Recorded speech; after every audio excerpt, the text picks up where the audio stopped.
Hi everyone, welcome to this video on polynomial equality. Let's kick off here. We've got this example, x squared take 7x plus root 3 is equal to ax squared plus bx plus c. This is going to follow that a is the same coefficient of this term over here, which is 1. So in our first example we'd have a is 1. This b term is the same coefficient as our x term over here as well. So in this case, b is minus 7. And c is the constant term, which in this case is root 3. Nothing outrageous there. Let's have a look at example b. We've got some quadratic here. 8x squared take x plus 5 is equal to 4a times x squared plus b take 2 times x plus c take a. So all we're doing here is equating each respective term. So obviously the x squared terms are equal. So we have 4a is equal to 8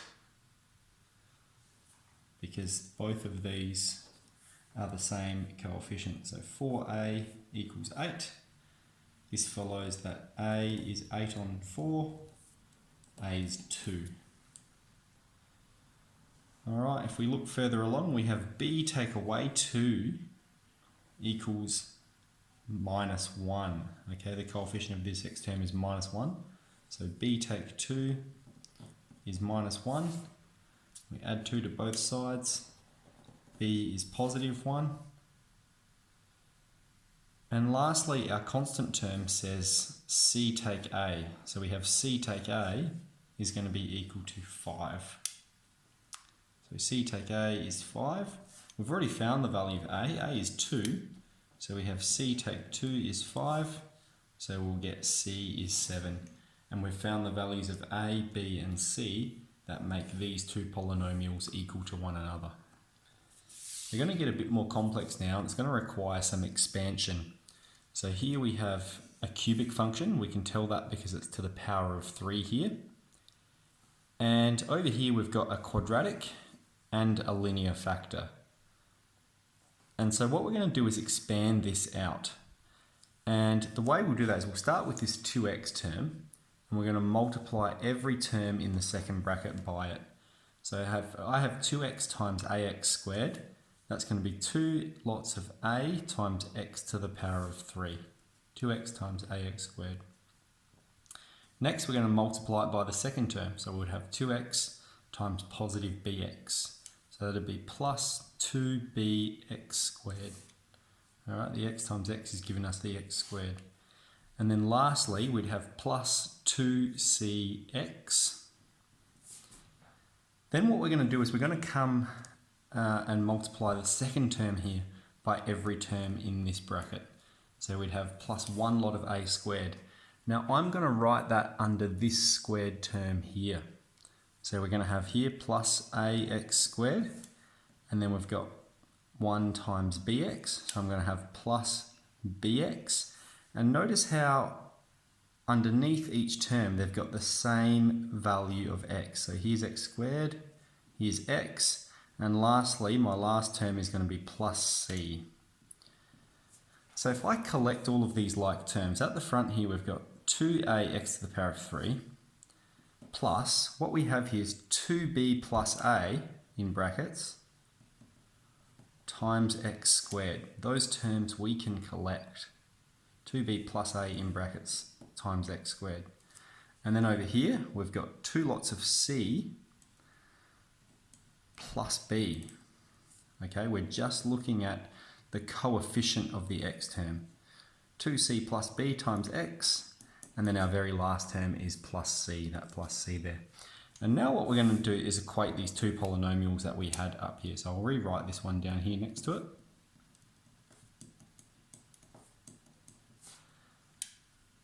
Okay, so straight away we're equating the cubic term. So we have 2a is equal to 2. This follows that a is 1. Then we have 2b plus a is equal to minus 9. So let's write that out. 2b plus a is minus 9. So I'm equating the x squared term here with this x squared term here. So 2b plus a. is equal to minus 9. The value of a is 1, so let's plug that in. 2b plus 1 is minus 9. So we get 2b is minus 10, and this follows that b is minus 5. In our last term here, we've got 2c plus b. That's the x term. 2c plus b is equal to 7. So let's write that out. 2c plus b equals 7. But we found the value of b is minus 5. So we have 2c take 5 is 7. Let's move the 5 over. We get 2c is 12. And this follows that c is 6. And there's another way we can tell that this is true, is that the last constant term on the end here, c, is equal to this constant term here as well. C is 6. So we've found the values of a, b, and c. And that's the values of that quadratic that make these two polynomials equal to one another. Okay, let's have a look at D. So we've got a quadratic on this side and two linear factors on this side. So same thing, we're going to expand over this side first. So at the front we'd have ax squared, and then we'd have take away 9ax, and then coming underneath in the second row, plus bx. So that's going to go underneath the x term here, plus bx. And our very last part will be take away 9b.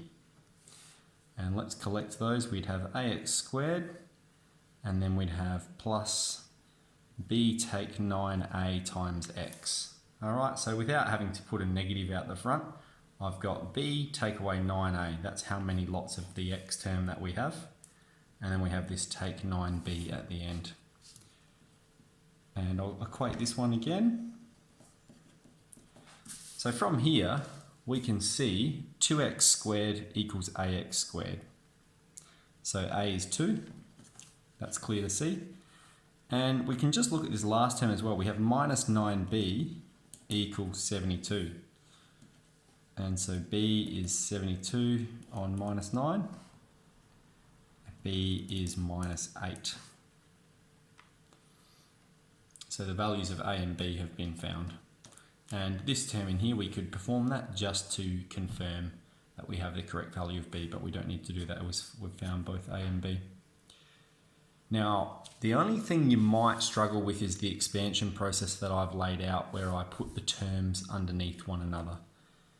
If that's a problem, don't worry about that. Just expand it as you normally would using FOIL, and then you're just going to have to look along that whole line and collect like terms. But good luck with it.